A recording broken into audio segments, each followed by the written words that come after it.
My name is Jacob Peterson, and I'm 65 years old. The story I'm about to tell you is not about grief, it's about war. It began 1 week after I buried my wife of 40 years. My son and my daughter-in-law called an inheritance meeting. They sat across from me in the boardroom built on my sweat and my wife's soul and made their demand. My daughter-in-law Brenda smiled a smile colder than a Chicago winter and said, "Now that the old woman is gone, you'll sign the company over to my husband and learn to fend for yourself." I smiled right back. Because what she didn't know was that my lawyer was about to walk in not with a will, but with a single sealed envelope. A document that would unravel a 40-year-old secret and burn her entire world to the ground. If you believe that loyalty is earned, not inherited, hit that like button and subscribe because you're going to want to see how this ends. The appearance of Kenji Ishikawa was like dropping a block of ice into a glass of whiskey. The room, already cold, became glacial. Brenda shot him a look, a flicker of irritation crossing her perfectly made-up face. She hadn't anticipated him. This was supposed to be her ambush, a swift, clean strike against a grieving old man. Her voice was laced with sarcasm. "Kenji, what a surprise. I wasn't aware this family meeting required legal counsel." I kept my own voice flat, devoid of emotion. "This isn't a family meeting, Brenda. You just made that clear. This is business, and Kenji is the company's lawyer." I paused, letting the words hang in the air. "He's always present for important business meetings." Kenji gave a professional nod, but said nothing. He placed his leather briefcase beside his chair, but remained standing, a silent, imposing presence. He knew his role right now was to be a witness. My son Ryan shifted in his seat, looking deeply uncomfortable. "Dad, what Brenda meant was—" Brenda cut him off without a second glance. "What I mean is perfectly clear, Ryan. Don't complicate it." She turned her focus back to me, her smile gone, replaced by the predatory look of a corporate raider. "Jake, let's be practical. Carol is gone. The heart of this company is gone. People need stability. The board, the investors, the employees. They need to see a clear line of succession. Ryan has been the COO for 10 years. This is the next logical step. It's what Carol would have wanted. For the company she built to stay with her son. Her legacy. Her legacy." She dared to use that word. She dared to invoke Carol's name to justify her own naked greed. A hot surge of anger coiled in my gut, but I pushed it down. To get angry now was to lose. Carol had taught me that. "Never let them see you sweat," she used to say. "Let them see you think." I looked at Ryan, my son. "Is that what you think, Ryan? You think your mother would want me to hand over everything she and I bled for, just a week after her funeral?" He swallowed hard, his eyes darting away from mine. I'm just thinking about the stability of the company, Dad. People are worried. Mom, she always said family came first." Yes, Carol always said family came first. But her definition of family was built on loyalty, respect, and hard work, not on lazy entitlement disguised as birthright. I looked at the two of them sitting there in their expensive clothes in the mahogany-paneled boardroom that cost more than the house Carol and I first bought. And a memory hit me so hard it almost knocked the wind out of me. Carol and I 40 years ago on the floor of our tiny rented apartment, spreading bills out on the carpet, trying to figure out how to pay them all. I remembered the smell of truck grease that never seemed to wash off from under my fingernails after a 16-hour day driving the one beat-up rig we owned. We bought it with a second mortgage on a house we could barely afford. Ryan's hands. They've never held anything heavier than a 5-iron. I took a deep breath, pulling myself back to the present.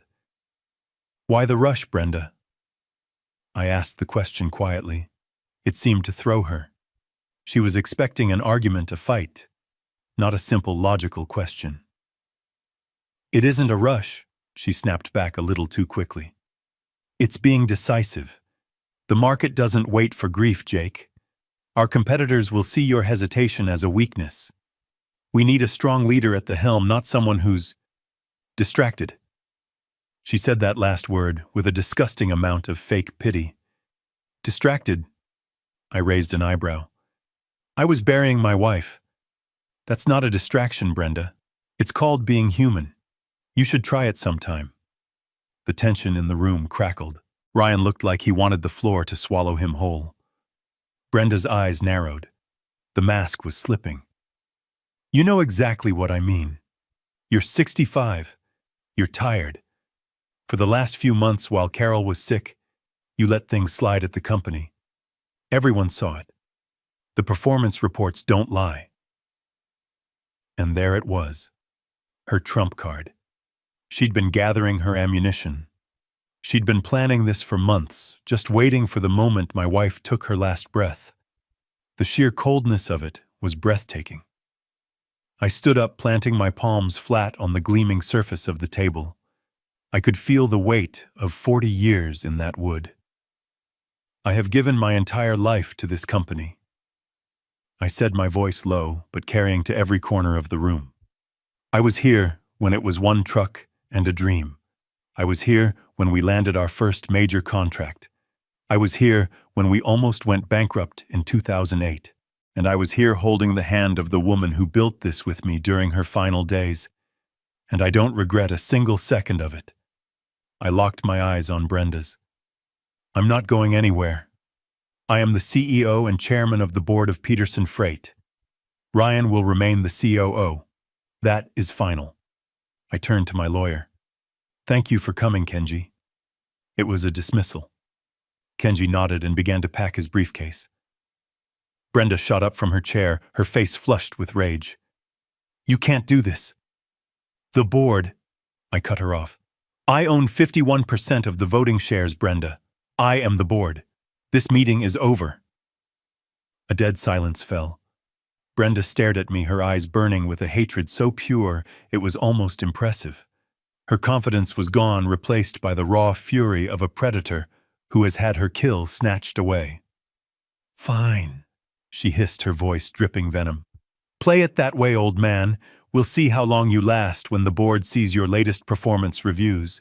You're a relic, Jake. And relics belong in a museum, not in the CEO's chair. With that, she turned on her heel and stormed out, dragging a stunned and silent Ryan behind her. The slam of the door echoed in the silence. I stood alone in the vast, empty room. The grief for my wife, a weight I thought couldn't get any heavier, was now compounded by the bitter taste of betrayal. I sank back into my chair, suddenly feeling every one of my 65 years. Brenda was right about one thing. I was tired. But she was wrong about everything else. I was no relic. And this wasn't the end. This was the beginning of a war. A war that Carol, in her own brilliant way, had already prepared me to win.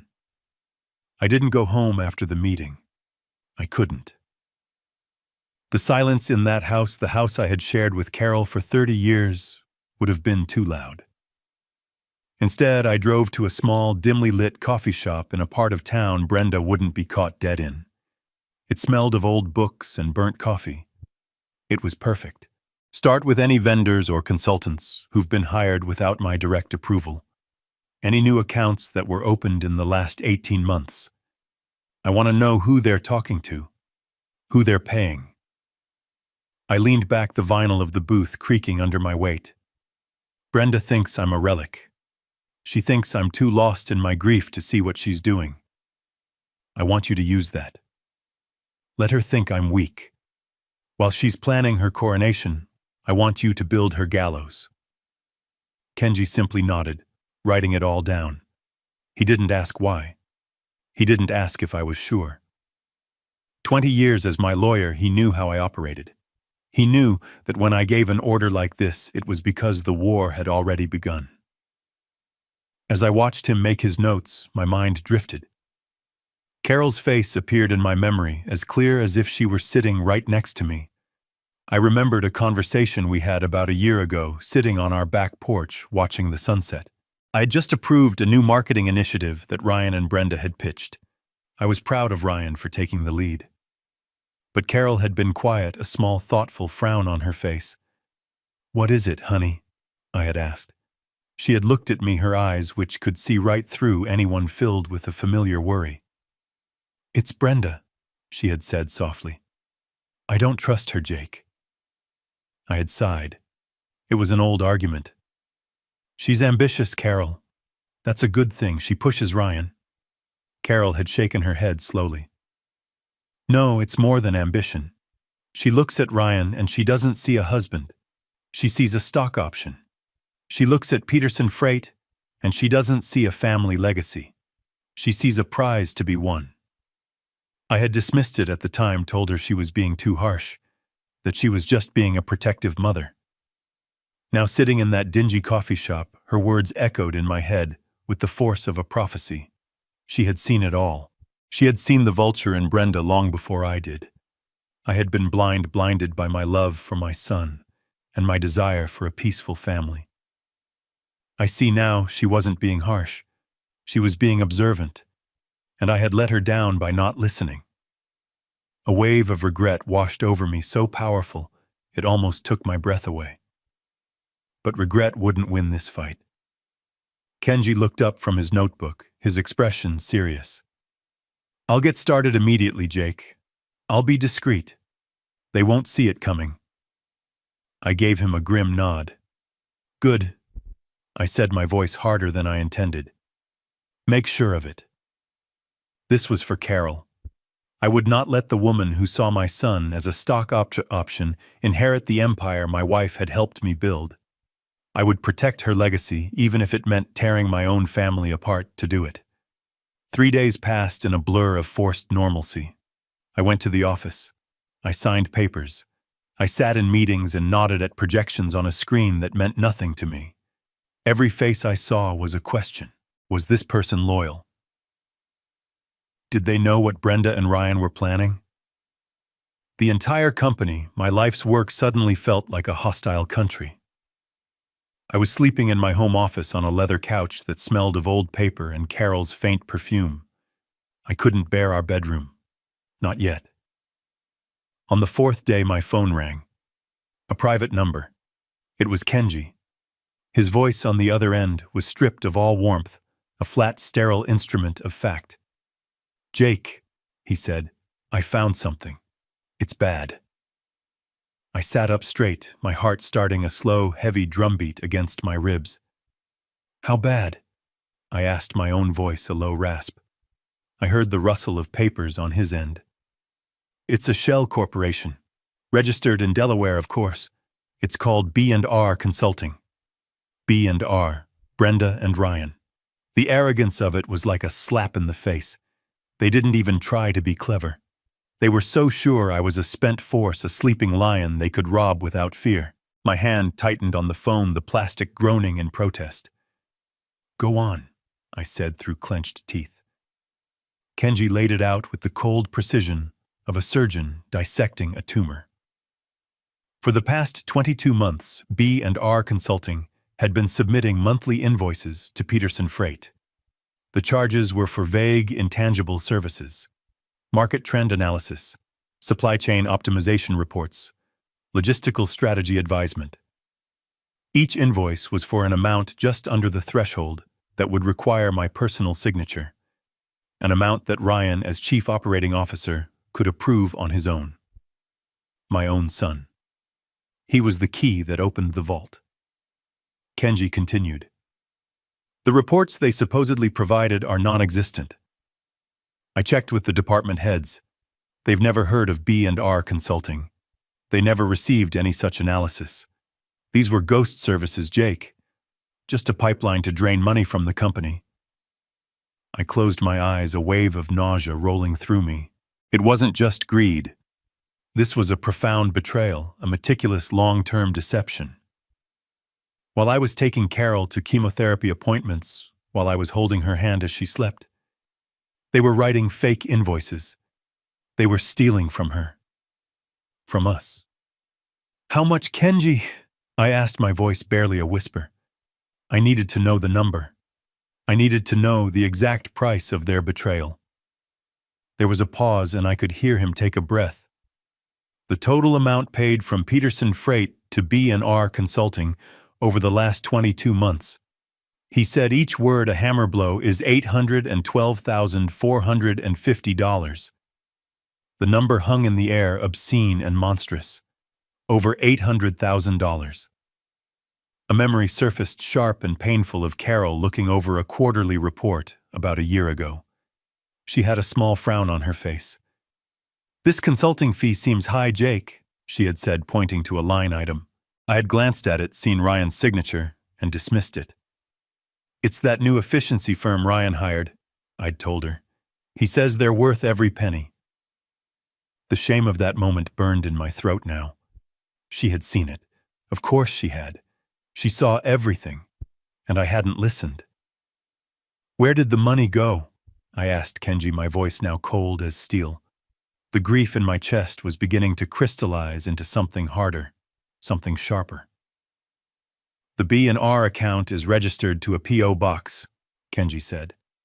"But I traced the outflows. Large wire transfers.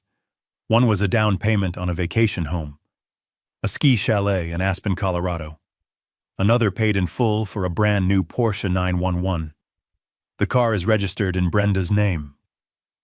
Aspen. A Porsche. They weren't just stealing to build a nest egg. They were living a fantasy life on a foundation of lies funded by the company his mother had given her life to build. They were laughing at us. I stood up and walked to the window looking out over the city lights of Chicago. "I want more, Kenji," I said, my voice dangerously quiet. "This is a good start. But I want everything. I want to know where every single dime went. I want the deed to the house, the title to the car, the credit card statements linked to the account.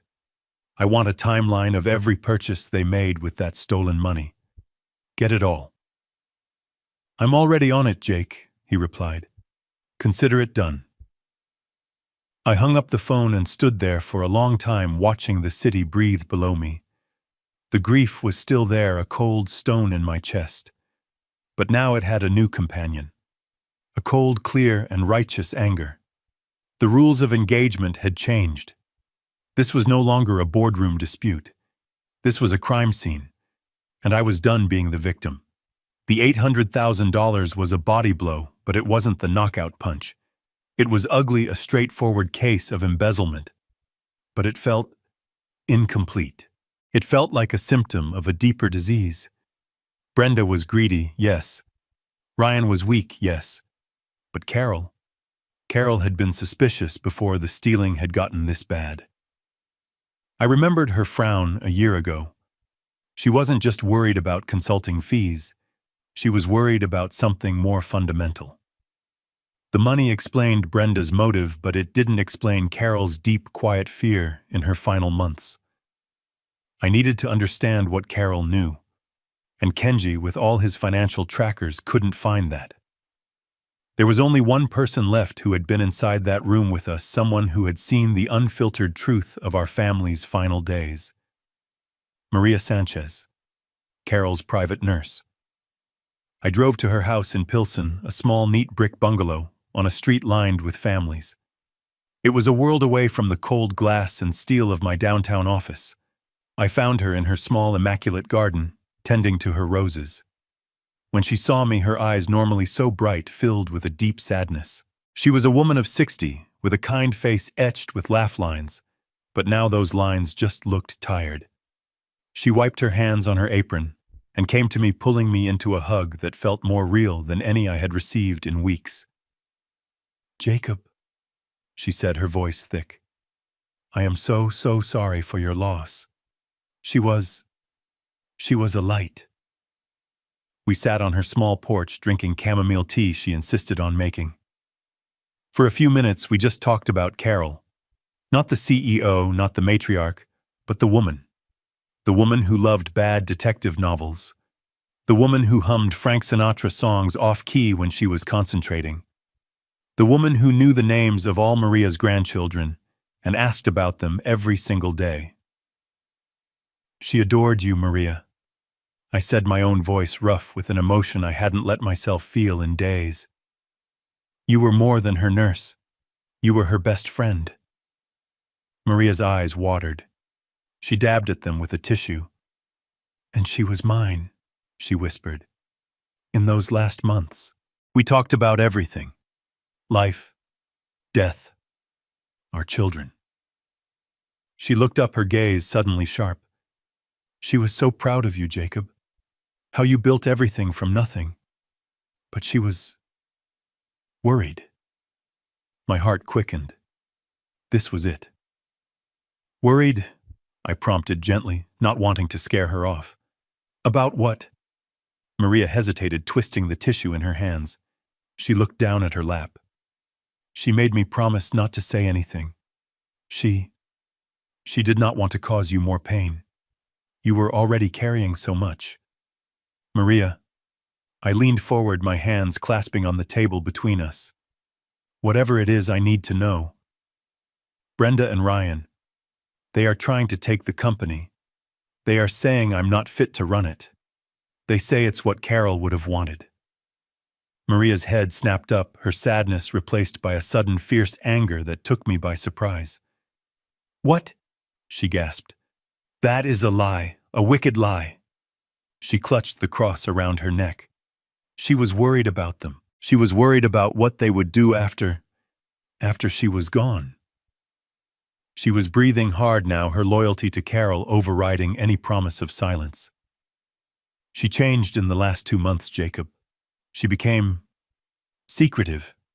She started having private calls with your lawyer, Mr. Ishikawa. She would make me leave the room. She had me bring her old boxes from the attic. Company papers, ledgers, things from years and years ago. I thought she was just reminiscing. Maria's eyes filled with tears again. But it wasn't reminiscing. It was an investigation. She would sit up late with her magnifying glass going over these old documents. She would get so tired, but she wouldn't stop. She kept muttering, "It doesn't add up. It just doesn't add up." My blood ran cold. She had been investigating them. While she was dying, she was using the last of her strength to find the truth she felt, but couldn't yet prove. And I pushed. Did she find what she was looking for? Maria shook her head, her face a mask of confusion. I don't know, she never told me. But there is one more thing. She stood up, her expression suddenly fearful, as if she was breaking a sacred oath. She made me promise. She said, Maria, if anything happens, if they move against him, and if Jake ever needs to know the whole truth, I want you to give him this. She went inside her small house. I could hear her moving around, opening a drawer, her footsteps hesitant. She came back out a moment later. Her hand was clenched tight. She opened it and placed a single small tarnished key on the table between us. It wasn't a house key. It looked like a key to a safe deposit box. She told me, do not give it to him unless he is in trouble. He will be in pain. I don't want to add to it if I don't have to. But if he needs to fight, this will be his shield and his sword. Those were her exact words, Jacob. I stared at the key. It was so small, so insignificant, but I could feel the weight of it, the weight of my wife's love and her foresight. She hadn't just been suspicious. She had been planning. She had been laying a path for me, a set of breadcrumbs to follow from beyond the grave. The $800,000 was just the beginning. This key was the real story. She said you would know where it belongs, Maria whispered. She said it was to an old box she kept at the First National Bank downtown. A box she opened before you were even married. I picked up the key, its cold metal biting into my palm. A box from before our marriage. A secret Carol had kept for over 40 years. The fight wasn't just about money anymore. It was about a truth Carol had died protecting. And I was about to unearth it. Thank you, Maria, I said, my voice thick. You have no idea what you've done. She nodded, tears rolling down her cheeks. God bless you, Jacob. Now go and fight for her. The next morning, I was at the First National Bank on LaSalle Street right as it opened. The key felt heavy in my pocket, a small piece of metal that held the weight of an entire lifetime. I was led by a stern-looking woman in a navy blue suit into the vault. The air was cold, sterile, and silent, broken only by the sound of our footsteps on the marble floor and the mechanical click of the vault's massive circular door.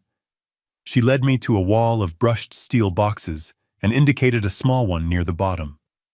"This is box 31B, she said, her voice devoid of emotion. "It was opened in 1979, before I even met Carol." A cold dread washed over me. What had she been hiding from me from the very beginning? I was left alone in a small private viewing room. Just me, a desk, a chair, and the heavy, cold metal box.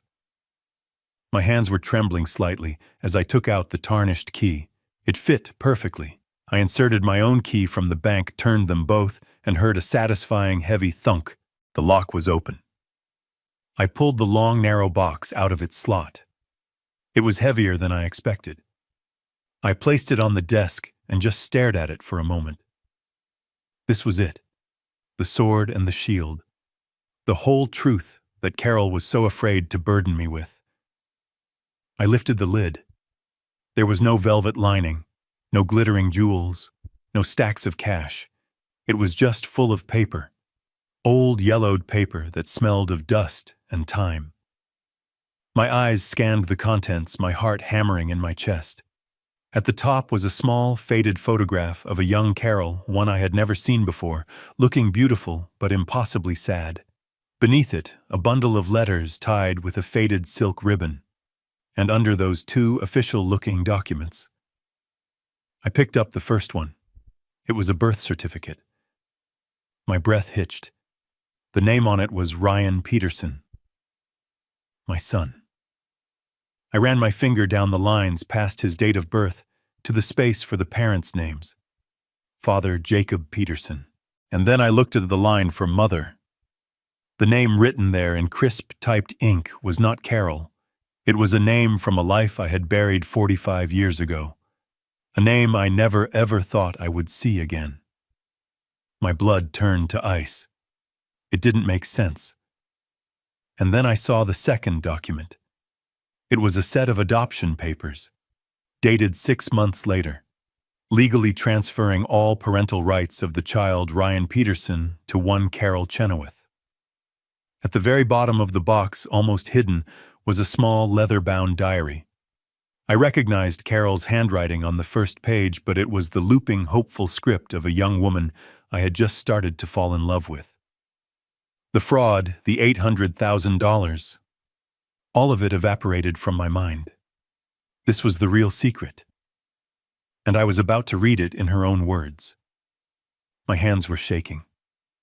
I opened the small leather-bound book. The first page was dated April 10th, 1983, just 2 months before we were supposed to get married. Her handwriting was the looping, hopeful script of the woman I was falling in love with. I started to read, and my world tilted on its axis. "I found out today," she wrote. "Jake, my Jake, the man I am going to build my life with, had a moment of weakness, a mistake, a stupid, drunken mistake 9 months ago that I could have forgiven. I could have screamed and cried, and we would have moved past it. But it's not just a mistake anymore. That mistake has a name. His name is Ryan. He has a child. With a woman from his past, a woman he swore meant nothing, a woman who showed up on his doorstep today holding a baby." I had to stop my breath catching in my throat. I remembered that day. The sheer animal panic. I had told Carol, but I hadn't told her everything. I had told her it was a lie, a shakedown. I had lied to her. I read on my shame a physical weight in my chest. He lied to me. The next entry read a few days later. The ink was darker, pressed harder into the page. He stood in our kitchen and lied to my face. He said she was desperate that the child wasn't his. But I saw his eyes. Jake is a terrible liar. I knew he was telling me what I wanted to hear, not what was true. So I did something I'm not proud of. I followed him. I followed him to a rundown apartment complex on the south side. I watched him hand her a wad of cash. And I saw her. The mother, she was broken, thin with eyes so hollow they looked like holes in her face. And then I saw the baby, him. Just a tiny thing in a dirty blanket. He wasn't just a mistake. He was a person. A tiny, innocent person. He's my son. He's Jake's son. And he's being raised in a place with no hope. I haven't slept in 3 days. The lie is sitting between us at the dinner table. But it's not the lie that's keeping me awake. It's the baby's face. I can't get it out of my head. My vision blurred. I had to wipe my eyes. I never knew. I never knew she had done that. I thought I had handled it, paid the woman off, and that she had disappeared. I was a fool. A young, arrogant fool. The next entry was a week later. I confronted him today. I told him I knew. I told him I knew Ryan was his son. I have never seen a man break like that. He fell apart right in front of me. He confessed everything. The shame, the stupidity, the fear. He was terrified of losing me. And in that moment, seeing him so broken, my anger just evaporated. It didn't disappear, it just changed. It turned into a terrible, heavy sadness. Because I had a choice to make. A choice that would define the rest of my life. I could leave. I could walk away from this man I loved, this man who had betrayed me, and I would be justified. Everyone would say I did the right thing. Or I could stay. I could forgive an unforgivable act. I could raise another woman's child as my own. I went to see her again, the mother. Without Jake. I went and I talked to her. She doesn't want him. Not really. She wants money. She wants a different life. She looked at this beautiful baby boy, and all she saw was a millstone around her neck. And in that moment I knew. He wasn't her son, he was mine. Today I made my choice. I sat Jake down. I told him my terms. We will adopt the child. We will pay the mother, and she will sign away her rights, and she will disappear forever. And Ryan will be our son. My son. We will raise him and love him and give him the life he deserves. But there is one condition. My one unbreakable condition. He will never ever know the truth. He will never know he is the product of my husband's greatest shame. He will only know that he is my son and that I love him. I am not doing this for Jake. I am not doing this for me. I am doing this for the boy. I am building our family on a foundation of forgiveness. I will make this our strength, not our weakness. I will love this child so fiercely that the lie becomes the truth. He will be my son. The pages that followed were a blur of legal meetings, adoption papers, and then joy. Entries about his first steps, his first word. Mama. She had circled it, underlining it 3 times. The diary was full of her love for him. A love so pure, so absolute, that I had never for 1 second in 40 years doubted it. She hadn't just adopted him. She had claimed him with a love more powerful than blood. I read for an hour, my hands tracing her script. Near the end, there was an entry from just 5 years ago, after Ryan and Brenda's wedding. Brenda, I don't know about this girl. There is something hard about her, something calculating.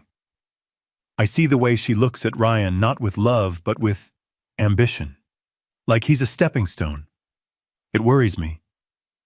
He is a good boy, my boy, but he is soft. He has never had to fight for anything. I've made sure of that. Maybe I made him too soft. Maybe in protecting him from the truth, I forgot to teach him how to see it in others. I closed the book. My body was shaking, not with anger, but with a profound, earth-shattering awe. The woman I had loved for 40 years, the woman I had mourned for a week, was a giant. Her capacity for love, for forgiveness, was something I couldn't even comprehend. She hadn't just forgiven my betrayal. She had taken my greatest shame, my deepest secret, and she had transformed it into our family. She had built our entire life on an act of impossible grace. And now the very son she had saved, the son she had loved as her own, was siding with a woman who wanted to destroy everything she had built.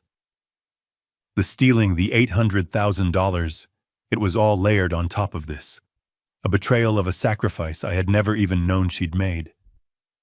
I sat there, in the cold, silent vault, holding the diary to my chest. And for the first time since her funeral, I wept. I wept for her strength.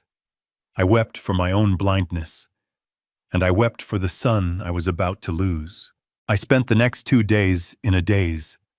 The world outside my window moved on, but I was trapped in the cold, silent vault of the First National Bank, reading my wife's words over and over. Her diary sat on the mahogany desk in my home office, a silent testament to a 40-year-old act of love. I would pick it up, trace her handwriting with my fingertips, and try to comprehend the sheer scale of her sacrifice. The house no longer felt just empty. It was filled with the ghost of a truth I never knew existed. The doorbell rang on the third evening, a sharp, impatient sound that sliced through my quiet contemplation. I knew who it was before I even looked at the security camera. I opened the door and Brenda pushed past me without a word, her face a mask of thunder. Ryan followed her and looking like a teenager who had been dragged to the principal's office. "What the hell is this, Jake?" Brenda began spinning around to face me in the foyer. She didn't even bother with a greeting. My corporate American Express was declined. At Nordstrom. Nordstrom, do you have any idea how humiliating that is? Ryan, looking miserable, chimed in. Dad, some of my accounts are frozen too. Kenji's office sent a memo. We can't approve the new fleet purchase. We can't even approve payroll for the West Coast Logistics Department. What is going on? Brenda sneered, taking a step closer. This is your little game, isn't it? You lost in the boardroom, so now you're going to burn the whole company down out of pure spite. Is this your grand plan, to drive Peterson Freight into the ground just so we can't have it? Carol would be disgusted by what you're doing to her memory. I just looked at them. I listened to her shrill accusations and I felt nothing.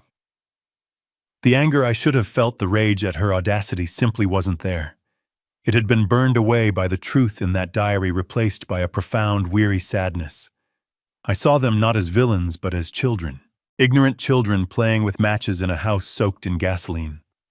I let her finish her tirade, letting the ugly words hang in the air between us, echoing in the high-ceilinged foyer that Carol had designed. When she finally ran out of breath, her chest heaving, I slowly turned my gaze from her and looked directly at Ryan. My son. The boy Carol had loved so fiercely, it reshaped her entire life. My voice when I spoke was quiet, but it seemed to command all the air in the room. I'm just protecting your mother's legacy. Brenda let out a short, incredulous laugh. Her legacy is the company, you senile old fool. I didn't look at her. I didn't even acknowledge she had spoken. I kept my eyes locked on Ryan. Her entire legacy, I repeated slowly, letting each word land with its own weight. The parts you know about, and the parts you don't. I let the silence stretch, letting the implications sink into the space between us. Then I delivered the blow, a question that was also a weapon. Are you sure you know what that legacy is, son? The effect was instantaneous. It was like I had spoken in 2 different languages at once. Brenda's face contorted, first in confusion, then in pure rage. What is that supposed to mean? Stop talking in riddles. What are you hiding? But Ryan didn't hear her. He just stared at me, his face suddenly pale. The word legacy had hit him in a way it couldn't hit Brenda. For her, it was a synonym for money and power. For him, it was about his mother. The woman who had read to him every night. The woman who had nursed him through the flu. The woman whose funeral he had just attended. My question had bypassed his greed and struck something deeper, something he couldn't name. A flicker of genuine doubt, perhaps even a pang of guilt, crossed his face. He was thinking about his mother, truly thinking about her, and he was realizing that he didn't have an answer to my question. I held his gaze for a moment longer.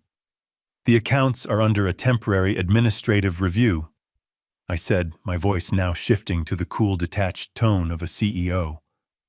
It is a standard procedure recommended by legal counsel to protect the company's assets during a period of leadership transition. It's just business. I turned and started walking back toward my office. Now, if you'll excuse me, I have a lot of work to do. I left them standing there in the foyer, Brenda fuming and speechless, Ryan looking lost and utterly confused. I didn't need to show them the door. The power in the room had shifted completely and irrevocably. They hadn't come here and cornered a grieving widower. They had walked into a minefield they didn't even know existed. And I had just shown them the first tripwire. The psychological advantage I gained in the foyer was a foothold, but I knew Brenda wouldn't back down. She was like a cornered snake. She would only become more venomous. It was time to stop playing defense. It was time to set the trap. The next morning I sent the email. It was a work of art in corporate warfare. Brief, cold, and utterly official. It was a summons for an emergency meeting of the board of directors of Peterson Freight to be held in 24 hours. The agenda item was listed simply as a review of executive operational conduct and fiduciary responsibilities. It was a declaration of war. I could picture Brenda reading it, a triumphant smirk spreading across her face. She would see it as a sign of weakness, the last desperate move of a cornered king. She'd think I was foolish enough to fight her on her own turf in front of the very people she'd likely been poisoning against me for months. She would spend the next day preparing her arguments, marshalling her performance reports, ready to paint me as an emotional, grieving relic unable to lead. She would be preparing for a boardroom brawl. She had no idea she was walking into an ambush. The morning of the meeting, I chose my suit with care. A dark charcoal suit Carol had bought for me on our 35th anniversary. She said it made me look powerful. Today, I needed that power.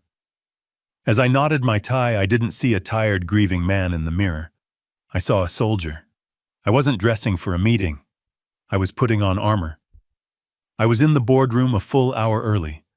I watched them on the security feed as they walked through the lobby of the building I had built. Brenda led the way, her stride brisk and confident, a shark gliding through familiar waters. She was smiling, nodding at employees performing the role of the queen-in-waiting. Ryan trailed a half step behind her, his expression a familiar mixture of anxiety and borrowed arrogance. He looked like a man being led to a battle he wasn't sure he could win but was too afraid to question his general. When they entered the boardroom, the low chatter from the other 4 board members died instantly. I was already seated at the head of the table, my place. Kenji was to my right, his briefcase open, a neat stack of 6 thick, spiral-bound folders placed precisely in front of him. Each folder was a nail for their coffin.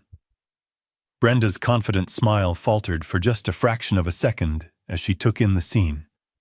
The room was cold. The atmosphere was sterile. This wasn't the chaotic, emotional confrontation she had prepared for. This was a clinical, organized proceeding. She looked at me, a question in her eyes. I met her gaze with a calm, unreadable expression. She and Ryan took their seats. They thought they were here to stage a coup. They didn't know it yet, but the meeting wasn't a debate. It was a sentencing. I let the silence in the room stretch for a full 10 seconds. I stared at the polished table, then slowly raised my eyes. I looked at each board member one by one. Mike Sullivan, who'd been my first ever driver, and now ran our entire West Coast operations. Sarah Jenkins, our CFO for 20 years, a woman so sharp she could find a rounding error in the federal budget. David Lee and Tom Fletcher, 2 of our earliest investors who had believed in Carol and me when we were nothing. These were not just board members. They were family. Or so I had thought. Finally, I looked at Brenda. You wanted this meeting. I began, my voice quiet but firm. You've been telling people I'm not fit to lead, that I'm distracted, that I'm a relic. You believe it's time for a change. So please, Brenda, the floor is yours. Tell us all what you think. It was a trap. She swam right into it. She straightened her spine, gave a sympathetic, rehearsed look to the other board members, and launched her prepared speech. Thank you, Jake. And I want to say we are all grieving with you. Carol was the heart of this company, which is why this is so difficult. She proceeded to lay out for nearly 10 minutes a case built on half-truths and corporate buzzwords. She pointed to missed meetings I'd missed, to be at Carol's bedside. She highlighted delayed decisions I'd postponed, to focus on my wife's final days. She painted a picture of a company adrift, led by a man lost in the past, a man who had lost his edge. We need a strong, clear-eyed leader to guide us forward, she concluded, placing a perfectly manicured hand on Ryan's arm. Ryan has the vision, he has the drive, and it's what Carol would have wanted. The room was heavy with the implication. The other board members looked uncomfortable, glancing at me, then at their notes. Ryan sat there preening under her praise, a puppet king. Brenda smiled triumphant. She thought she had won. She thought the debate was about my competence. I let her smile hang in the air for a moment. Then I turned to Kenji. Kenji, I said, my voice cutting through the tension. You have the floor. Brenda's smile vanished. What is this? This is a board matter, not a legal one. This, I said, leaning forward, is entirely a legal matter. Kenji stood up. He opened the 6 thick, spiral-bound folders. Good morning, he said, his voice as neutral as a judge's. I've prepared a brief for each of you. This is the result of a 2-week internal audit commissioned by the CEO. He slid a folder in front of each board member. He gave one to Ryan. He gave one to Brenda. If you'll please turn to page 1, and I would also direct your attention to the main screen. The projector flickered on.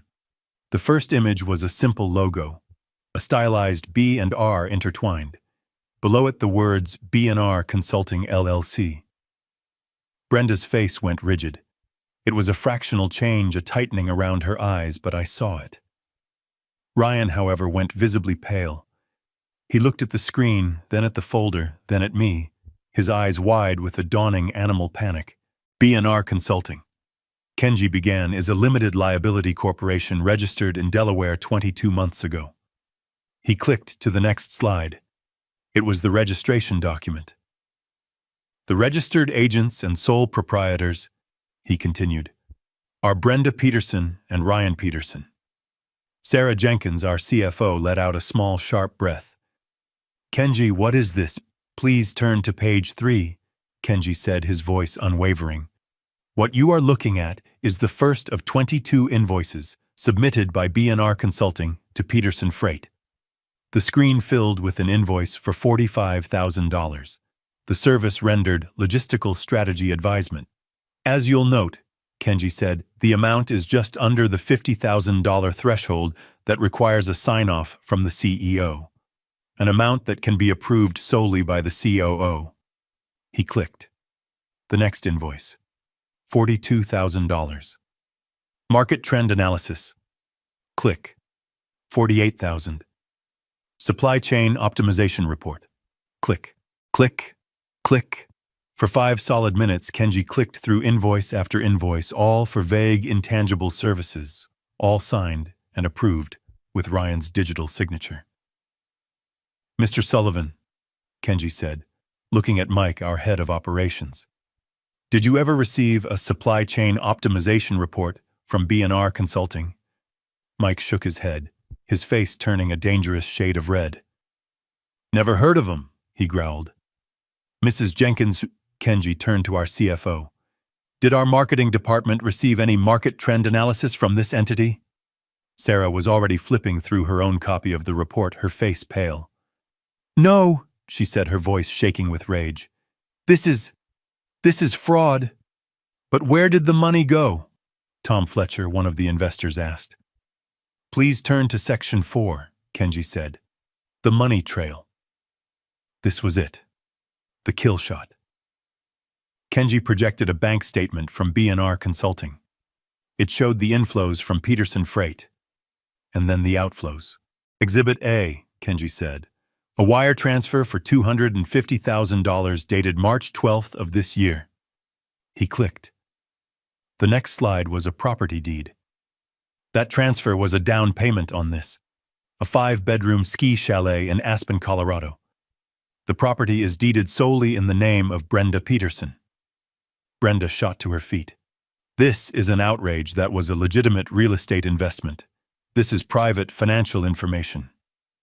It was purchased with stolen company funds, Kenji stated flatly, not raising his voice, which makes it company business. He clicked again. Exhibit B, a wire transfer for $160,000 dated June 1st. The next slide, a vehicle registration. Payment in full for a 2023 Porsche 911. The vehicle is registered, also to Brenda Peterson. You son of a... Mike Sullivan started to rise, his fists clenched. I put a hand on his arm and he sank back into his chair, breathing like an angry bull. Brenda was losing it. Her face was flushed, her voice shrill. Those were performance bonuses, compensation for our consulting work. Ryan approved them. It's all perfectly legal. Was it legal, Mrs. Peterson? Kenji asked, his voice suddenly sharp. When you used the funds to pay off over $75,000 in personal credit card debt. He clicked again. Amex statements. Neiman Marcus. Cartier. And finally, Exhibit C. The remaining balance of the B&R consulting account, $402,000, was transferred 2 days ago, the day after our last meeting, into this private high-yield savings account. He projected the account statement. Jointly owned. Ryan Peterson and Brenda Peterson. Kenji let the image hang on the screen. Then he put up the final slide. It was just a number in a large black font. $812,450. This is... David Lee, the investor, was speechless. He just stared at Ryan. Ryan had completely crumbled. He wasn't even looking at the screen. He was white as a sheet, his hands visibly trembling. He looked like a child. It was consulting, he stammered, his voice cracking. Brenda said it was... She said it was standard. A management fee. She handled all of it. You signed the approvals, Ryan. Sarah Jenkins hissed, her voice dripping with contempt. You signed every single one. Brenda, seeing her puppet fall apart, tried one last time. She pointed a shaking finger at me. He's doing this. He's twisting it. He's a vindictive old man, and he's trying to frame us because he's lost his mind.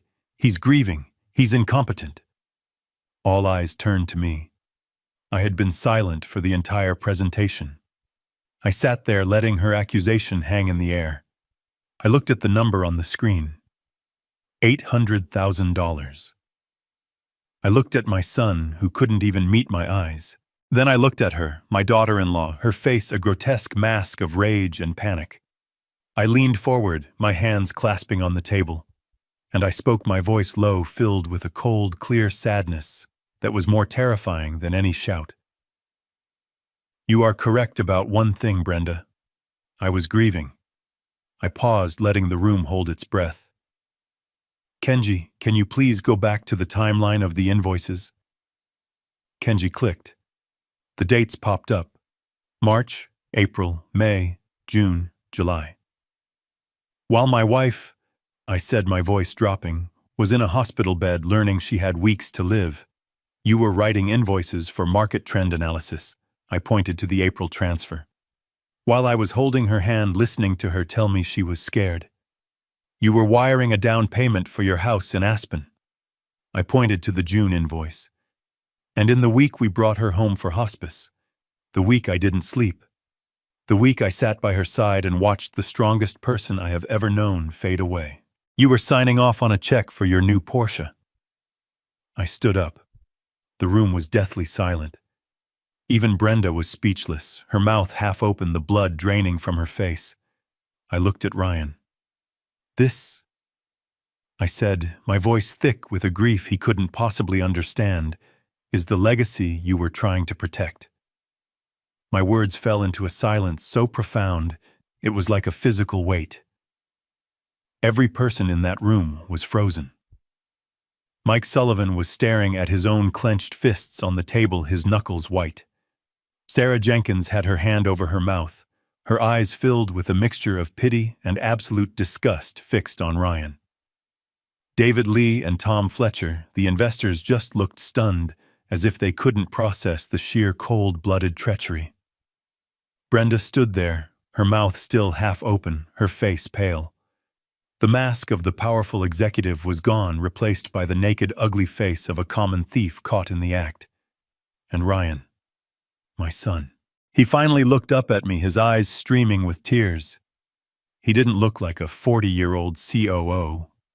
He looked like he was 5, a little boy who had just broken his mother's favorite vase and knew he was in terrible, terrible trouble. "Dad," he whispered the word, a pathetic squeak. I didn't know. I didn't know about the dates. She handled everything. I just signed. Brenda, seeing him crumble, seemed to snap back to life. But her rage was gone, replaced by a desperate, frantic panic. She turned on him, her voice a venomous hiss. "You knew! You weak, pathetic fool, you knew! You loved the money, you loved the car I bought you! Don't you dare put this on me!"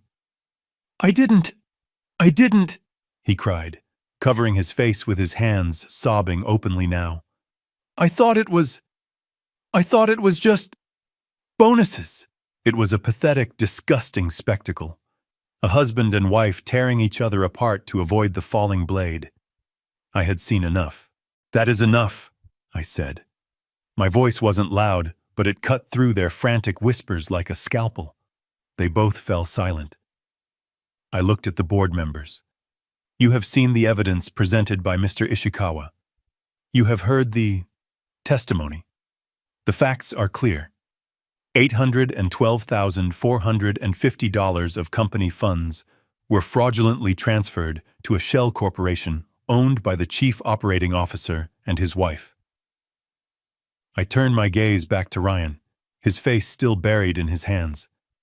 "As chairman of this board, I am now calling for a vote. I will make 3 motions." Mike Sullivan slammed his open palm on the table, making the water glasses jump. "A vote," he growled, his face purple with rage. "Jake, to hell with a vote. Let me throw them out myself. This is a disgrace to Carol's memory. A disgrace." "Mike," I said, holding up a hand, "everything will be done by the book. Everything will be official. This is how we restore order." I looked at Sarah Jenkins. "Sarah, do you have anything to say before I proceed?"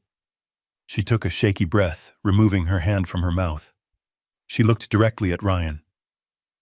"I helped hire you, Ryan," she said, her voice trembling with a cold fury. "I watched you grow up. Carol was so proud of you. She bragged about you. She bragged about your MBA, about how smart you were." She shook her head, her eyes welling with tears of anger. What you've done, it's not just theft, it's desecration. You let this woman," she spat the word, glancing at Brenda, "lead you by the nose into robbing your own mother's legacy. While she was dying. God, Ryan, how do you live with yourself?" Ryan just wept harder, his shoulders shaking. I stood tall.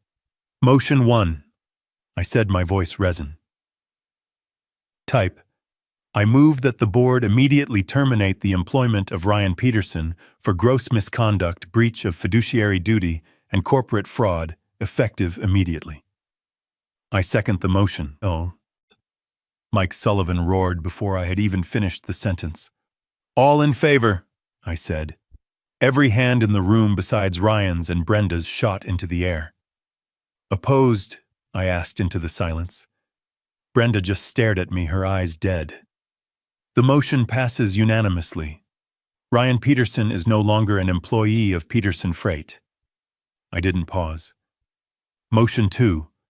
I move that the board immediately and permanently bar Brenda Peterson from all Peterson Freight properties and that all her corporate accounts and access privileges be revoked effective immediately. Second, said Sarah Jenkins, her voice like ice. All in favor. Again, every hand went up. The motion passes unanimously. Brenda looked like she had been struck. She understood what I was doing. This wasn't just a firing.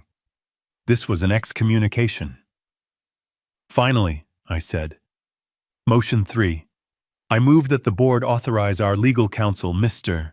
Kenji Ishikawa, to pursue all available civil and criminal charges against Ryan Peterson and Brenda Peterson to recover the $812,450 plus damages and to cooperate fully with the district attorney's office in their inevitable prosecution. I second it, said Tom Fletcher, the investor, his face grim. All in favor. Every hand went up. The motion passes unanimously. It was done. In less than 3 minutes, their lives as they knew them were over. Brenda was staring at me, her face a blank mask of shock. The reality of what had just happened was crashing down on her. The money, the house, the car, the charges, the jail time. Ryan was still just crying. A broken 40-year-old child. I pressed a small button on the console in front of me. It buzzed the security desk in the lobby. Kenji, I said, please hand over the evidence binders to the security officers when they arrive. They will escort Mr. Peterson and Mrs. Peterson from the building. The door opened, and 2 uniformed security officers stepped inside. They were large men, and their presence suddenly made the room feel very small, very real. Jake, Dad, please, Ryan whispered, looking up at me, his face a mess of tears and snot. Please don't do this. I'm sorry. I'm so sorry. I looked at him. My son. The boy Carol had saved. The boy I had raised. And I felt a vast, empty ocean of pity and disgust. Sorry doesn't bring back the money, Ryan. I said, my voice flat. And it damn sure doesn't honor your mother's memory. You made your choice. You signed the papers. I nodded to the guards. They are no longer employees or guests. Please see them out. One guard stepped toward Ryan and the other toward Brenda. Brenda, in a final pathetic burst of defiance, snatched her purse. You don't have to touch me, I'll walk, she spat. She strode out of the room, her head held high, a queen in a fantasy of her own making, even in her absolute defeat. Ryan, however, couldn't even stand. The guard had to gently but firmly lift him by the arm. Dad, he cried out, one last desperate plea. I turned my back to him. I couldn't look at him. I faced the window looking out over the city Carol and I had built. I heard him being led out, his sobs echoing down the hall until the heavy boardroom door clicked shut, sealing them out of my life, out of her company forever. The disarmament was complete. After the heavy door clicked shut, the silence that flooded the boardroom was absolute. It was a vacuum heavier and more profound than the silence of my empty home. The other board members, Mike, Sarah, David, and Tom, had filed out quietly one by one, each placing a hand on my shoulder as they passed. They offered their support, their faces grim, their eyes full of a shared sense of violation. Kenji was efficiently packing the remaining binders into his briefcase, a quiet professional who had just detonated a bomb and was now cleaning up the debris. But I just sat there, at the head of the table that had been mine for 40 years. I stared at the empty chair where Ryan had sat, at the overturned water glass he'd knocked over in his panic. I felt no triumph. There was no surge of victory, just a vast, cold emptiness and a profound, bone-deep weariness. I looked at the number still glowing on the projector screen. $812,450. It was a massive sum, but it felt insignificant. I looked at the timeline of the invoices. March, April, May, June. And suddenly, it all clicked into place, not as a random series of thefts, but as a meticulously laid path of breadcrumbs. Carol. This wasn't my counteroffensive. It was hers. Every single step I had taken in the last 2 weeks, I realized I hadn't been walking alone. I had been following a map she had drawn for me, her strange, secretive calls to Kenji in her final months, her request for Maria to bring her old ledgers and company papers from the attic, her casual throwaway comment a year ago about the consulting fees being high, her warning to me, the one I had dismissed, that Brenda saw Ryan as a stock option. She had seen it. She had seen the rot long before I did. She knew she was dying. She knew I would be blinded by my grief.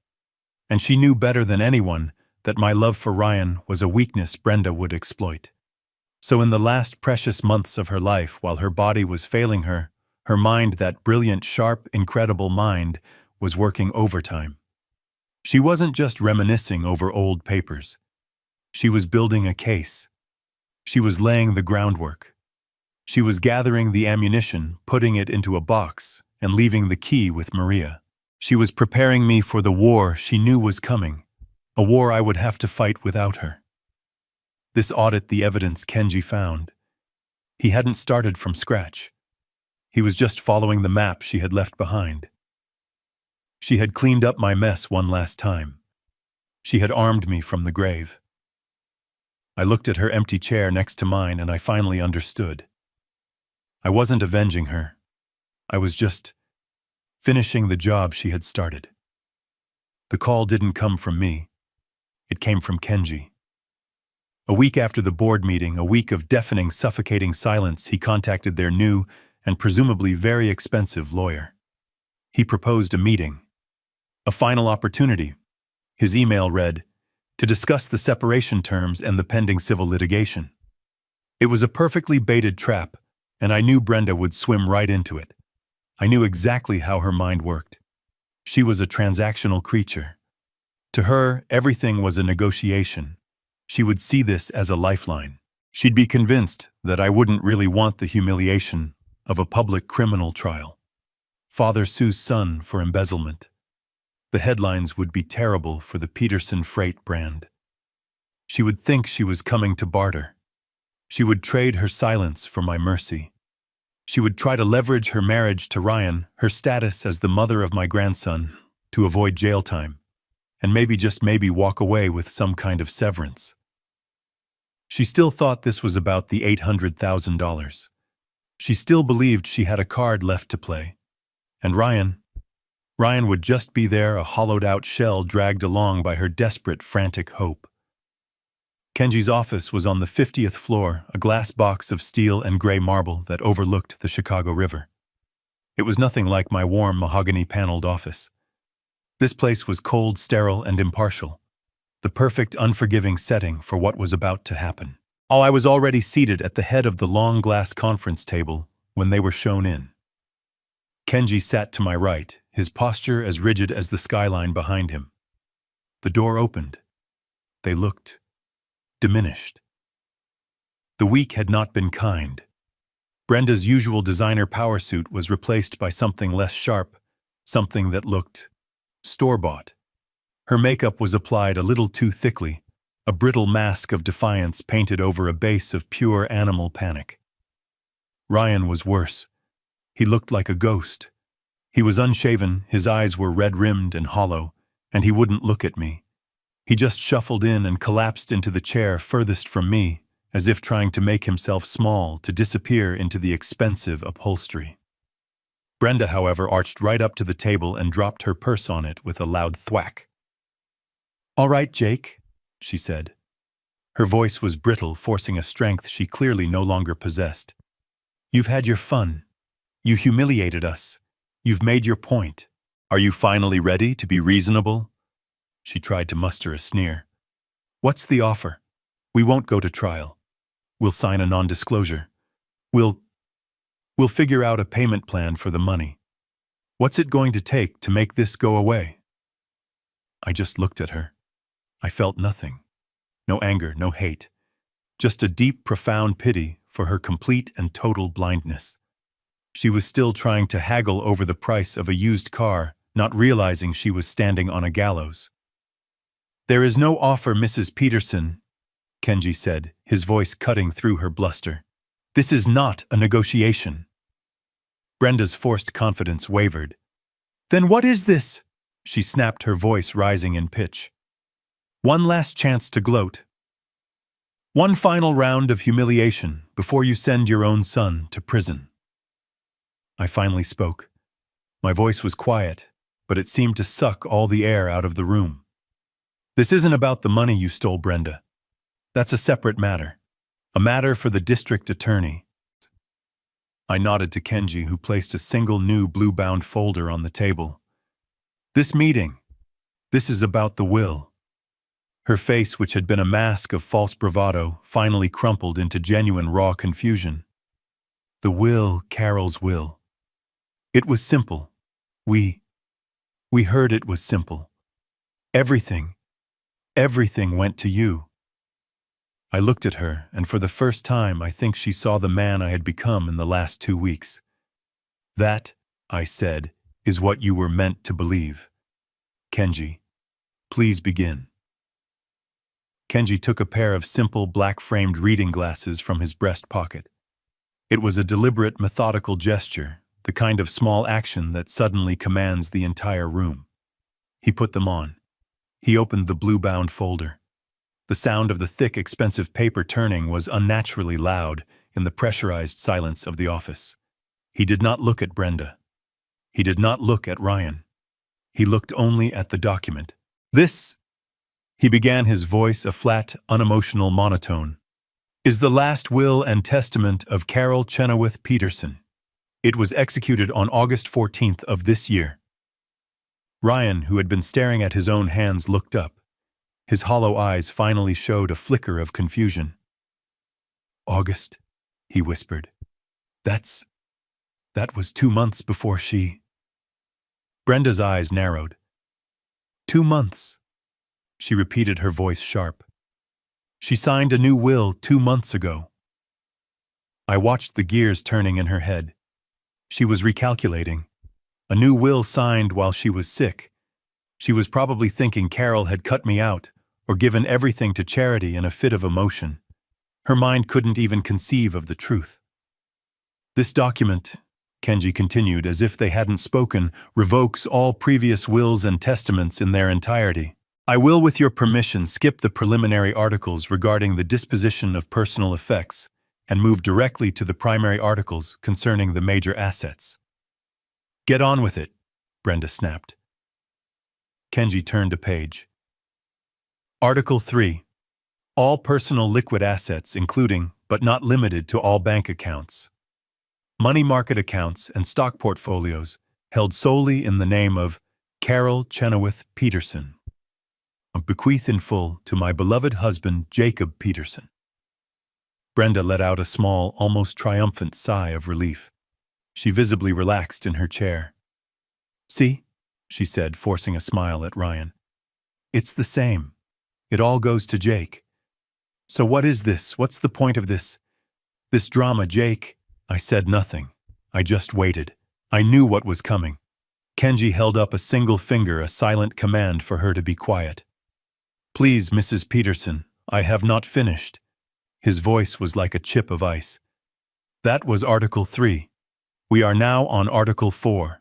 This article, he said, pausing to look over his glasses at her, concerns my client's controlling interest in Peterson Freight Incorporated. Specifically, the 51% of voting shares she inherited from her father, Mr. David Chenoweth, and which are, as stipulated by her prenuptial agreement with Mr. Peterson, her sole and separate property. Brenda's smile vanished. Her head tilted. Her separate property. I could hear the cold dread in her voice. The $800,000 had been stolen from the company. But this was Carol's personal stake. A stake that was by law completely untouchable by me or by Ryan. What about the company? She stammered. Kenji looked back down at the page. Article 4, Section A. All shares mentioned are to be placed into a newly formed entity upon my death, to be named the Peterson Legacy Trust. He read through a dense paragraph of legal jargon describing the trust's structure, its fiduciaries, its tax implications. Brenda was fidgeting, her panic rising. Get to the point, she almost yelled. Kenji turned the final page of the document. I am at the point, Mrs. Peterson. I am at Article 4, Section B. He paused again, a long, agonizing silence. It is, he said, what my client referred to as the bloodline clause. The what clause? Brenda's voice was a high-pitched squeak. Kenji raised his voice slightly, as if he were addressing a courtroom, and he read very, very slowly, enunciating every single syllable. The controlling interest of Peterson Freight, the aforementioned 51%, shall only be transferred in part or in full from the Peterson Legacy Trust to an heir or heirs who can provide definitive biological and genetic proof of being of my direct bloodline. The silence that followed was so complete I could hear the faint hum of the air conditioning. Ryan just sat there, his face a complete blank, the words not computing. He was too slow, too insulated from reality to grasp the implication. But Brenda was different. Her face was a storm of rapid conflicting emotions, confusion, fear, and then a sudden desperate realization. She looked at Kenji. She looked at me. She looked at Ryan. And then she let out a short, barking, ugly laugh. A bloodline clause. What is this Game of Thrones That's just Ryan. It's just a fancy, vindictive legal way of saying it goes to her son, our son. She was nodding, reassuring herself. Right, Jake. She looked at me, desperate for confirmation. This is just another sick, twisted game. You're trying to scare us. She turned on Kenji. So what? You want a blood test? Fine, get a needle. We'll do it right now. Ryan is her son. He's her only child. This is meaningless. It's just... I watched her, this rabid animal, still fighting, still clawing, still trying to make the facts fit her narrative. She was standing on a trapdoor and arguing about the color of the paint. I let her rant for another 10 seconds, her voice growing more shrill, more hysterical. She still thought she was safe. She still thought the man sitting next to her, the man she had used as a key to the vault, was Carol's son. Kenji just waited, his expression unreadable. When she finally ran out of breath, her chest heaving, he spoke, his voice dangerously quiet. As you wish, Mrs. Peterson. He reached down to the briefcase by his feet. The one I had assumed was now empty. He pulled out a single thick, sealed manila envelope, the same envelope I had seen in the boardroom. He placed it on the glass table with a soft, definitive thud. Mrs. Peterson, he said, was a very thorough woman. She anticipated this contingency. She also anticipated the results. Brenda's laugh was high-pitched and brittle, a sound on the verge of shattering. Anticipated? What did she leave? A sworn statement? A lock of his baby hair? This is insane. Ryan is her son. Kenji's face remained an impassive mask. He didn't respond to her hysteria. He simply, and very deliberately, broke the seal on the manila envelope. He reached inside and pulled out a single folded document. A lab report. As I said, Kenji continued, his voice cutting cleanly through her rising panic. Mrs. Peterson was a very thorough woman. In her final weeks, she was concerned about the company's future. She was concerned about discrepancies. She authorized, as part of her estate, planning a full genetic audit of her direct lineage. She provided her own sample, of course. He then turned his gaze cold and sharp as a surgeon's scalpel directly to Ryan. And Ryan, she requested a sample from you as well. Do you recall about 3 months ago when your mother insisted you have a full executive physical at Northwestern? She was so worried about your health, she said. Ryan, who had been a ghost in the chair, blinked. My physical. With Dr. Evans, yes. She said she was worried about my cholesterol. Indeed, Kenji said. She was. She also, under a private medical directive, had the lab run a full comparative DNA panel against her own sample. She wanted to confirm her legacy, to ensure the bloodline clause was ironclad. Kenji unfolded the paper. This, he said, holding it up, is the result of that comparative panel from Northwestern Memorial Hospital's certified genetics lab. He didn't need to read the whole thing. He just read the summary. His voice was flat, devoid of any drama, which only made the words more devastating. Conclusion, he read.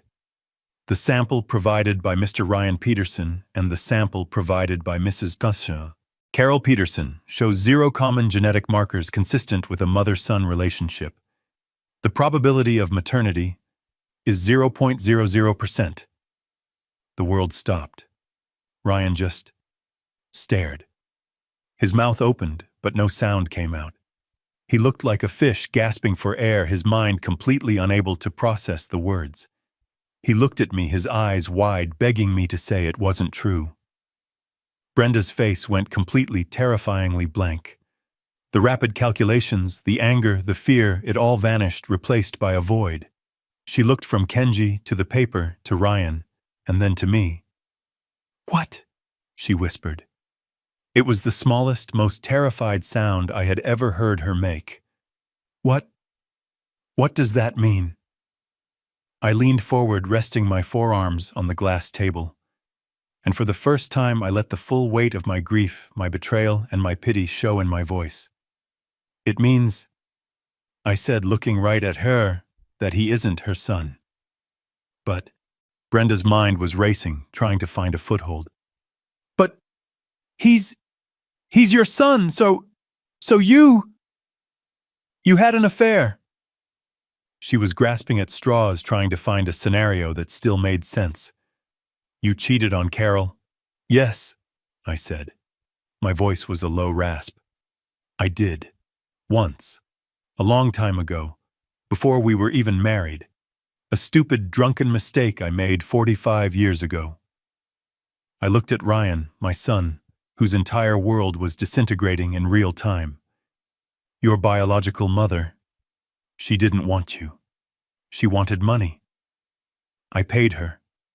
I thought that was the end of it." I turned my gaze back to Brenda, whose face was now a mask of pure, horrified confusion. "But Carol," I said, my voice thick with an awe she could never comprehend. "Carol knew, she knew the truth, and she forgave me. She went and she found him. She legally adopted him. She raised him. She loved him. My God, she loved him more fiercely than any mother I have ever known. She loved him as her own. She made him her son in every way that mattered. But," and here my voice turned to cold steel, "she couldn't make him her blood. And her will, the will she wrote, is based on blood, not on love." The finality of it hit Brenda like a physical blow. She staggered back, clutching the table. "No," she whispered. "No. So he gets nothing. The company. He gets nothing. He gets nothing from her trust," Kenji stated flatly. "Then who?" Brenda shrieked, her voice cracking into a hysterical scream. "Who gets it? If not Ryan, then who? Did she have another kid? A secret kid?" Her laugh was a raw, broken sound. "This is insane. There is no one else." I just looked at her.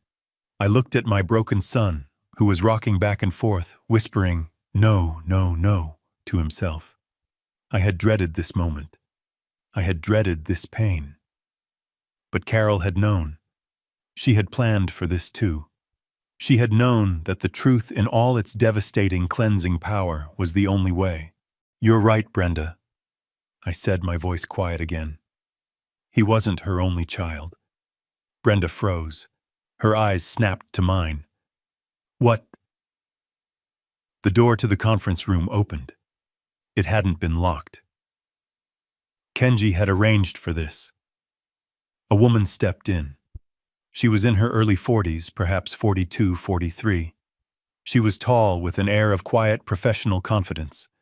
She had dark hair, a kind, intelligent face, and my breath hitched. She had Carol's eyes, the same shape, the same depth, the same piercing intelligence. She was dressed not in a power suit, but in the practical, no-nonsense green scrubs of a doctor, a white lab coat thrown over them, a stethoscope draped around her neck. She looked like she had just come from a hospital floor. She looked at me, at Kenji, and then at the two broken people at the table, her expression one of polite professional curiosity mixed with a deep underlying sadness. Brenda stared at her.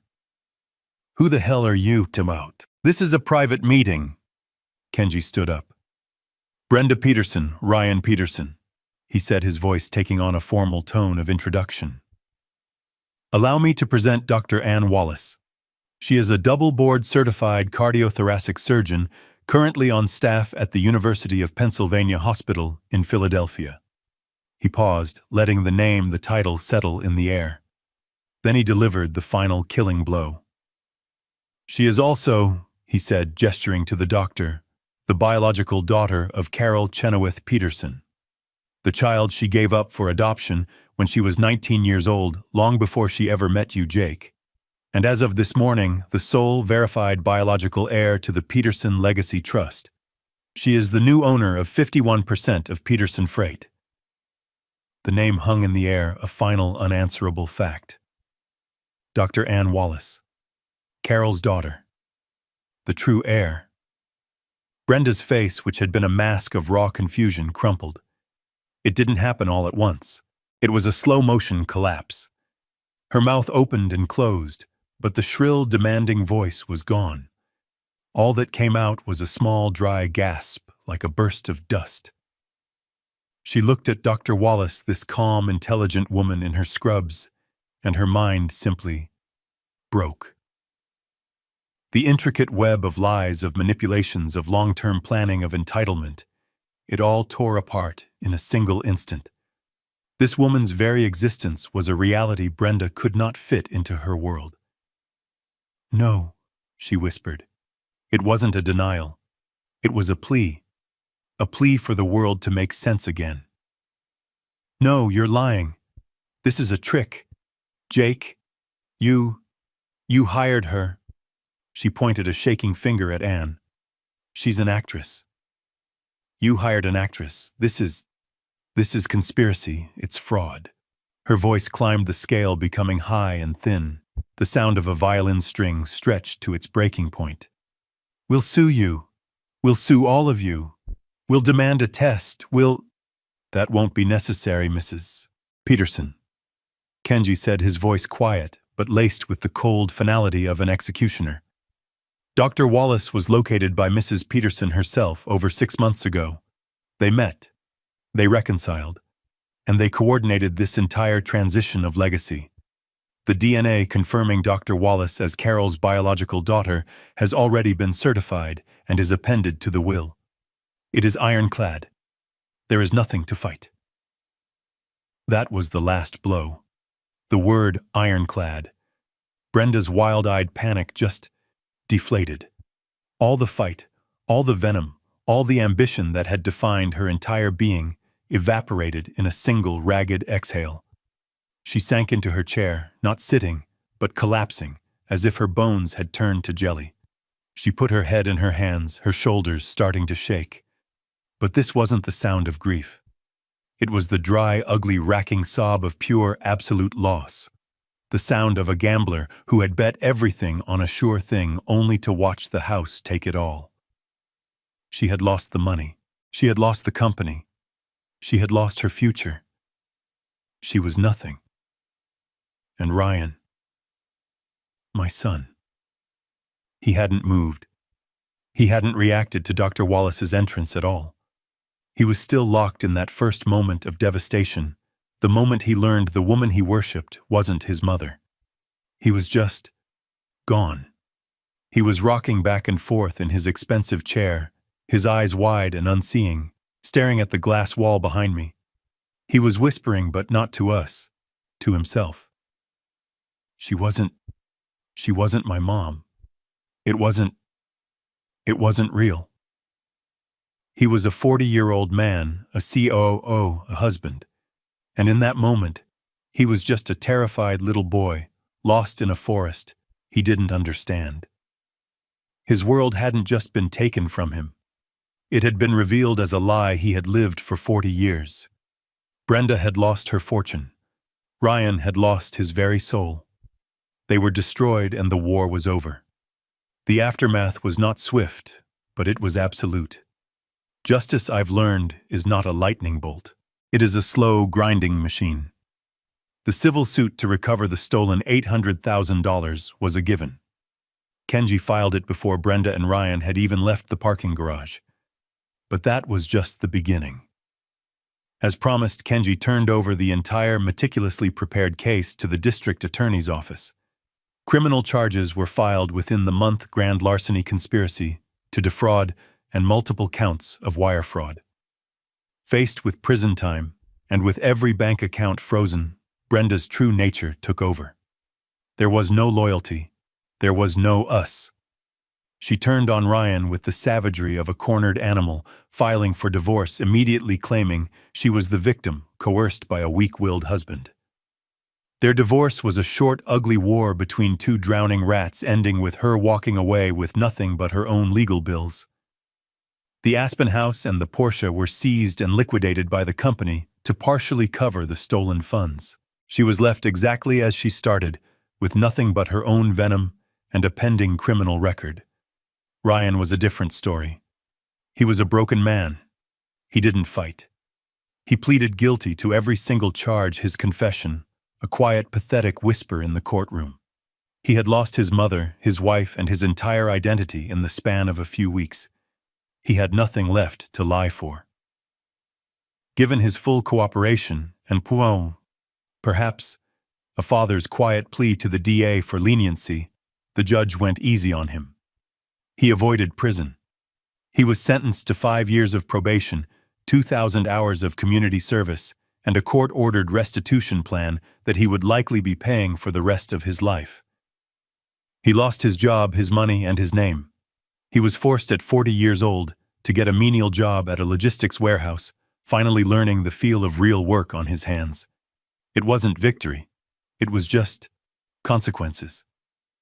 The board was satisfied. The cancer had been removed, and the company was safe. A few months passed. The Chicago winter had thawed into a cool, hopeful spring. I found myself walking the grounds of the Peterson Freight Depot, the rumble of trucks, a familiar, comforting sound. But I wasn't alone. Beside me walked Dr. Ann Wallace. She had flown in for the quarterly board meeting. We had been talking, hesitant at first, but now, more easily. We were two strangers bound by the ghost of a woman we had both loved in profoundly different ways. She would have been so proud of you, you know. I said, my voice a little rough. What you do, saving lives. Anne smiled, a small, sad smile that was so much like Carol's it made my heart ache. She told me she was proud of you, Anne replied softly. She said you were the only man she'd ever met who had built an empire with his own hands and kept his soul. I had to stop a wave of emotion threatening to overwhelm me. Anne stopped with me, her gaze kind. She had no intention of running the company. Her work, her calling, was in Philadelphia. We had agreed with the board to hire a new professional CEO while she would serve as the new chairwoman, protecting her mother's legacy from afar. She was the smart one, I finally managed to say. She planned all this. She saved her company. And I think she saved me too. Anne looked up at the big blue Peterson Freight logo on the side of the warehouse. She saved all of us, Jake, she said. She gave us a chance to build something new, something based on truth. I looked at her, my daughter, this incredible woman I was just beginning to know. The grief was still there, a dull ache that would never fully go away. But for the first time in a long time, it wasn't the only thing I felt. I felt peace. I felt hope. Carol's legacy wasn't just in steel and concrete. It was right here standing next to me. And it was just beginning. This story teaches us a powerful lesson. A legacy built on deceit and entitlement is a house of cards destined to collapse. True strength isn't just in what you build, but in the wisdom to protect it. Carol's ultimate power wasn't only her incredible capacity for forgiveness, but her clear-eyed understanding that truth, no matter how painful, is the only foundation that endures. Greed and betrayal may have their moment, but they will always be unmasked by the cold, hard facts, proving that integrity is the only inheritance that truly matters.